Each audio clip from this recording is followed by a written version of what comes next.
Today, I'm letting this curse wheel decide everything I used in Call of Duty Mobile. From my gun down to the last attachment, this is either going to be fire or complete disaster. I'm gonna call this Wheel of Doom. Alright, the first up, the weapon. Chikom, nararamdaman ko na agad yung sakit. No ammo attachment, no optic, just pain. Ayusin na natin. Oh my god, ito na yata yung pinaka-packed setup na nakita ko. Okay, rank match time. Let's see if the wheel wants me to suffer or surprise me. Hindi. Hindi ko nga naramdaman eh. Sana nga, 3 na pinabutas ko eh. What? Bro, what are you talking about, man?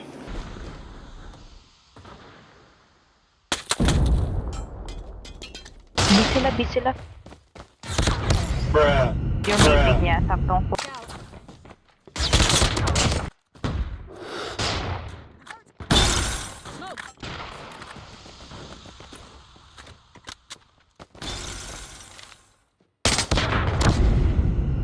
Parang may rabies yung recoil. Ba't ko pa kasi ginawa to? Gogo, depa.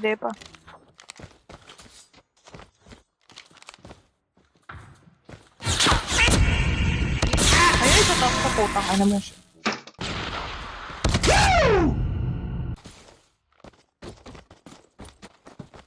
Taas? Baba.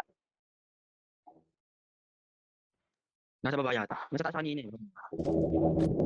Ay, putangin na lang pala, sorry. Gago yun na! Extra. Buli mo. Esar. Uy, yung ay, hit-mark. Umakyat yan, P2. Baka magbabata pa.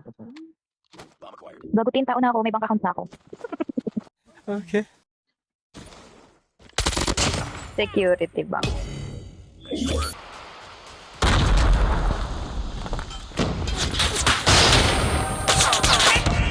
Not over yet. Ready up.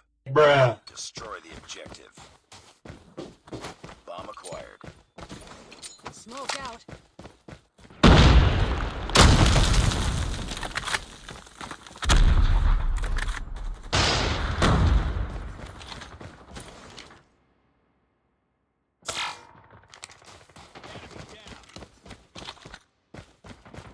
Smoke out.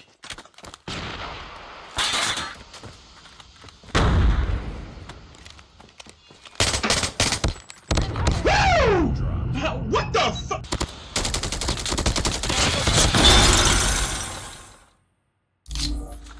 Ito na yung final score. Sa buong round na to, ito lang yung kill ko. Isa. Did we make it?